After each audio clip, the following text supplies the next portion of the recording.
গল্পটা শোনার আগে অবশ্যই মুখে টাওয়াল ওড়না বা কিছু একটা দিয়ে মুখটা সাবধানে রাখবেন।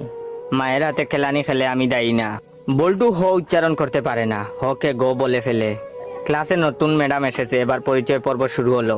ম্যাডাম বলল, হাই ছাত্রছাত্রীরা, আমি পাখি।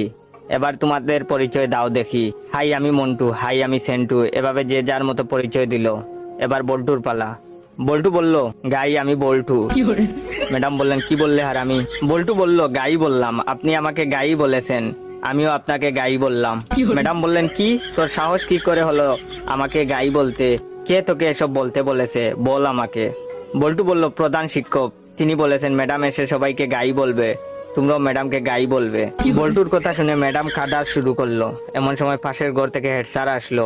হেড স্যার আবার ক বলতে পারে না, ক কে প বলে ফেলে। হেড স্যার এসে বললেন, কি ব্যাপার ম্যাডাম এভাবে পাচ্ছেন যে? প্রথম দিনেই ম্যাডাম রে এভাবে পাদা। গল্পটা